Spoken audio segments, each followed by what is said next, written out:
बच्चों नमस्कार। आज हम गद्य खंड का बहुत ही महत्वपूर्ण पाठ पढ़ने जा रहे हैं। पाठ का नाम है बाजार दर्शन और इस पाठ के लेखक हैं जैनेन्द्र कुमार, जो कि हिंदी साहित्य के एक प्रमुख लेखक हैं। जैनेन्द्र कुमार जी मूलतः वैसे उपन्यासकार हैं, फिर भी अनेक विधाओं में इन्होंने अपने रचनाएं प्रस्तुत की है। हिंदी कथाकारों में मुंशी प्रेमचंद जी के बाद जैनेन्द्र कुमार जी का स्थान आता है। तो आइए इनकी द्वारा लिखित बाजार दर्शन का दर्शन करते हैं। बाजार दर्शन जैनेन्द्र कुमार जी का एक गहरी वैचारिक निबंध है। इस पाठ को पढ़कर हमें विचार करने की आवश्यकता है। बाजार शब्द कहते ही आपके मानस पटल में बाजार का दृश्य अंकित हो गया होगा। बाजार कोई नया शब्द नहीं है, आप और हम सभी रोज बाजार जाते हैं। जी हाँ बच्चों, मैं वही बाजार की बात कर रहा हूँ जहाँ हम रोज कोई ना कोई सामान लेने के लिए जाते हैं, जो आज हमारे जीवन का एक अभिन्न अंग है, हिस्सा है। जहाँ जाए बिना आज हमारा जीवन संभव नहीं है। यह तो ठीक है, लेकिन आज हम देखते हैं कि पूरे संसार में सर्वत्र बाजारवाद और उपभोक्तावाद की प्रवृत्ति बढ़ती जा रही है। आज हम बाजार के भौतिकतावादी आकर्षण में आकर्षित होते जा रहे हैं। बाजार में हम अपनी आवश्यकता की पूर्ति तो करते ही हैं, बाजार तो हमारी आवश्यकता का केंद्र है ही, लेकिन आज हमारे जेब में जब पैसा होता है और पैसा नहीं भी होता है, दोनों स्थिति में हम बाजार से वो हर अनावश्यक सामान खरीद कर लाते हैं जिसकी हमें कोई खास ज़्यादा ज़रूरत नहीं होती है। और यही क्या है, एक बाजारवाद है, उपभोक्तावाद है। क्योंकि आज हम बिना उद्देश्य की भी कई बार बाजार जाते हैं। हम घर से बिना सोचे समझे, बिना उद्देश्य के हम बाजार चले जाते हैं, योजना बनाकर बाजार नहीं जाते हैं। और इसीलिए ठीक से योजना नहीं कर पाने के कारण आज हम बाजार के अनेक अनावश्यक सामान को बाजार के आकर्षण में फंसकर खरीद लेते हैं, जो कि उचित नहीं है। ऐसा करने से बाजार में एक बाजारूपन की प्रवृत्ति बढ़ती है। मैं इस पाठ को कुछ पंक्तियों में समझाने का प्रयास करूं। आज हम पाठ का अभी सारांश जानेंगे, उसके बाद पूरे पाठ और हम विस्तृत ढंग से पढ़ेंगे। तो बाजार को लेखक ने एक चुंबक के समान माना है। जैसे चुंबक जो है लोहे के हर वस्तु को अपनी ओर आकर्षित करता है, दूसरे वस्तु को आकर्षित नहीं करता, वैसे ही बाजार जो है हमें तब आकर्षित करता है जब हमारे जेब में पैसा हो, है ना। तो पैसा होने के कारण हम बाजार की उस मोहजाल में फंस जाते हैं और हर वो अनावश्यक सामान हम खरीद कर लाते हैं। मैं आज इस पाठ के बारे में कहूँ, इस पाठ को तो आप सभी बच्चे पढ़ेंगे, लेकिन इस पूरे पाठ को वास्तव में पूरे जन समुदाय को पढ़ना चाहिए कि बाजार का उपयोग हम कैसे करें, बाजार की आज हमें कितनी आवश्यकता है। और ख़ास करके अभी इस वर्तमान परिप्रेक्ष्य में जब हम इस कोविड-19 की वजह से बहुत हताश, निराश हैं, दुखी हैं, आज हमें अपने आप को सुरक्षित रखना, सेफ रखना ही ज़्यादा आवश्यकता है। ऐसे समय हम बाजार का कितना उपयोग करें, ये महत्वपूर्ण रखता है। इसलिए इस पाठ को बहुत अच्छे ढंग से हमें पढ़ना चाहिए। तो बाजार एक चुंबक की भांति है। जैसे बाजार चुंबक जो है लोहे के हर सामान को अपनी ओर आकर्षित करता है, वैसे ही ये बाजार जो है हर लोगों को आकर्षित नहीं करता, है ना। अनेक प्रकार के लोग होते हैं। तो ये बाजार हमें कब ज़्यादा आकर्षित करता है, जब हमारी जेब भरी हो और जब हम बिना उद्देश्य के बाजार जाते हैं, हम योजना बनाकर बाजार नहीं जाते हैं। तो ये बाजार हमें खूब लालायित करता है, आकर्षित करता है और इस बाजार की मोहजाल में हम फंस जाते हैं। ठीक है, लेखक ने बाजार को एक शैतान का जाल बताया है। जैसे शैतान भी अपने मायावी विद्या शक्ति से, है ना, हमें भ्रमित कर सकता है, ये बाजार भी अपने दिखावटी सजावट के अनुसार सजावट से हमें अपनी ओर आकर्षित कर लेता है। इस पाठ में लेखक ने अनेक किस्से कहानी के माध्यम से, कहीं दार्शनिक माध्यम से इस पाठ को हमें समझाने का प्रयास किए हैं। इन पाठ में 3 व्यक्तियों का प्रमुख रूप से वर्णन किए हैं जैनेन्द्र कुमार जी। एक व्यक्ति वह उनका जो पहला मित्र है, जो अपनी पत्नी के साथ बाजार जा रहा है और जाते समय लेखक उनसे मिल जाते हैं, तो लेखक को कहता है, लेखक के पूछने पर, कि मैं एक मामूली सामान लेने के लिए बाजार जा रहा हूँ। और जब वो वापस आते हैं तो उनके हाथ में कई थैले थे, अनेक बंडल सामान थे।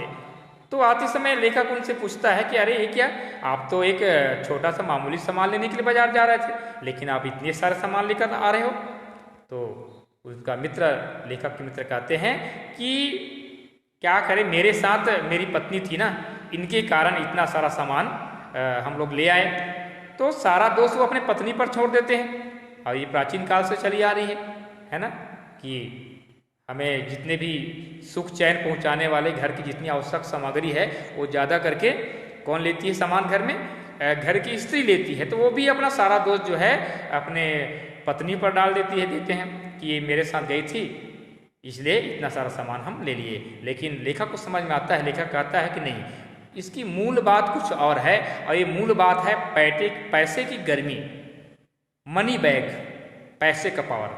अगर हमारे जेब में पैसा हो तो वास्तव में हम बाजार से इस प्रकार से, लेखक के मित्र के अनुसार, अनेक प्रकार के अनावश्यक सामान को हम खरीद लेते हैं। तो लेखक को सब समझ में आ जाता है। ठीक है। दूसरे व्यक्ति का इस पाठ में वर्णन आया है, वो भी लेखक के मित्र हैं। वो सुबह से बाजार गया है और शाम को वापस आता है, लेकिन खाली हाथ आता है, वो एक भी सामान नहीं खरीदता है। लेखक उनसे पूछता है, अरे आप कैसे सुबह से बाजार गए हो और अभी आ रहे हो, उसके बाद भी खाली हाथ आ रहे हो?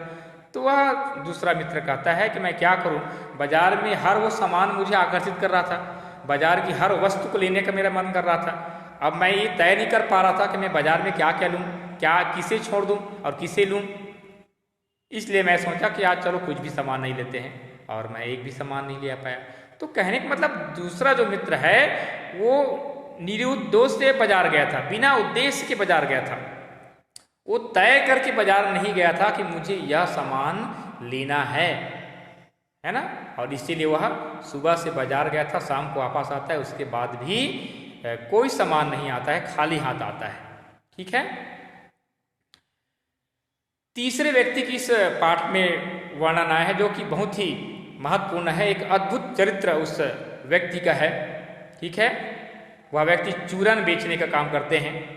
उसका नाम है भगत जी, जो रोज 6 आने के चूरन बेचते हैं। और चूरन 6 आने के बेचने के बाद सभी चूरनों बच्चों को मुफ्त में बांट देते हैं। वो बाजार भी जाता है तो जहाँ उसके चूरन का सामान मिलता है, काली मिर्च, नमक, काला नमक, है ना, जो भी सामान लेता है वो, उस दुकान के अलावा बाकी दुकान में वो बिल्कुल जाता ही नहीं है। उनसे कोई मतलब नहीं। केवल एक ही दुकान जहाँ उसकी चूरन का सामान मिलता है, उसी दुकान में वो जाते हैं। उसके बाद वो वापस आ जाते हैं। बाजार सजा का सजा रह जाता है, बाजार उसे आकर्षित नहीं कर पाता है, क्योंकि ये जो चूरन बेचने वाले जो भगत जी हैं वो सोच कर गए हैं कि मुझे केवल चूरन बनाने के सामान के अलावा और कोई भी सामान नहीं लेना है। तो तय करके गया है, इसलिए बाजार का जो आकर्षण है, जादू है ना, भगत जी को आकर्षित नहीं कर पाता है। ठीक है। भगत जी खाले जो है खुले आंख से देखते हुए पूरे बाजार को देखते हुए जाता है, लेकिन उसके बाद भी बाजार का जो जादू है उसे बिल्कुल आकर्षित नहीं कर पाता है। तो इस प्रकार से 3 व्यक्तियों की प्रमुख रूप से चर्चा इस पाठ में हुई है। तो पहले व्यक्ति की हम बात करें तो उसके पास बहुत पैसा था, और पैसे की पावर, पैसे की गर्मी के कारण वह बहुत सारे सामान खरीद कर लाता है। आते समय उसके हाथ में कई बंडल, कई थैले थे, और सारा दोस्त को अपने पत्नी को दे देते हैं। ठीक है। दूसरे मित्र वो भी बिना उद्देश्य के बाजार गया था। ठीक है। उसका मन खाली था, इसलिए वह सुबह से बाजार गया था और वापस आता है तो कोई सामान नहीं लेता है। ठीक है। तो लेखक के अनुसार, लेखक की भाषा में कहें तो जब हमारी जेब भरी हो और मन खाली हो तो उस स्थिति में ये बाजार का जादू खूब चलता है। जेब भरी हो, हमारे पास पैसा है, ठीक है, तो हम अनावश्यक सामान खरीद लेते हैं। मन खाली, वो मन खाली मतलब हम निरुद्देश्य बाजार गए हैं, बिना उद्देश्य के बाजार गए हैं, हमारा मन खाली है, हम सोच समझ कर बाजार नहीं गए हैं। उस स्थिति में ये बाजार का जो आकर्षण है हमें खूब आकर्षित करता है। इसलिए हमें जब भी बाजार जाते हैं खाली मन बाजार ना जाएं, ठीक है। सोच कर ही हमें बाजार जाना चाहिए कि बाजार में हमें क्या खरीदना है। अगर खाली मन जाएंगे तो ये बाजार का जो जादू है वो हमें खूब आकर्षित करता है। तीसरे व्यक्ति के इस पाठ में वर्णन आया है भगत जी, है ना। वो केवल चूरन बनाने के सामान ही वो खरीदने के लिए जाता है, तो जहाँ चूरन का सामान मिलता है वही दुकान में जाते हैं। उसके बाद बाकी जो दिल्ली के चांदनी चौक का जो आकर्षण है ना, जो बाजार सजी हुई है, वो बाजार भगत जी को लुभा नहीं पाता है, आकर्षित नहीं कर पाता है। तो आज आवश्यकता है हमें भगत जी के समान एक योजना बनाकर कार्य करने की कि हमें क्या लेना है और क्या नहीं लेना है, ये तय करने की आवश्यकता है। बाजार को असली सार्थकता जो है भगत जी जैसे व्यक्ति ही दे सकता है, और तभी बाजार धन्य हो सकती है, ठीक है। तो बाजार की असली सार्थकता क्या है? जब हम बाजार जाकर अपनी केवल आवश्यकता की सामग्री ही लें, अनावश्यक सामग्री को हम बेवजह ना खरीदें। ऐसा करते हैं तो बाजार में बाजारूपन बढ़ती है ना। और जब बाजारूपन बाजार में बढ़ जाती है तो केवल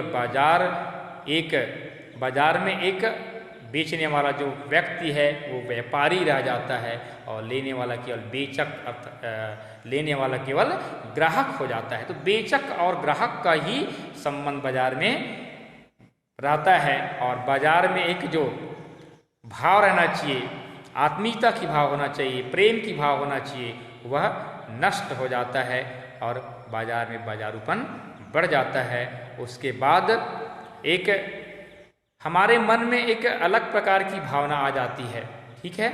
और हम केवल क्या बन जाते हैं? एक ग्राहक बन जाते हैं, और बेचने वाला केवल व्यापारी बन जाता है, और बाजार को हम धन्य नहीं कर पाते। बाजार की वास्तविकता, बाजार की जो सार्थकता है वो नष्ट हो जाता है।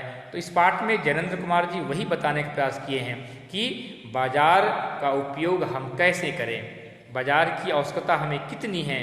इस पाठ में बताया गया है। इस पाठ का और विस्तृत अध्ययन हम अभी करने वाले हैं।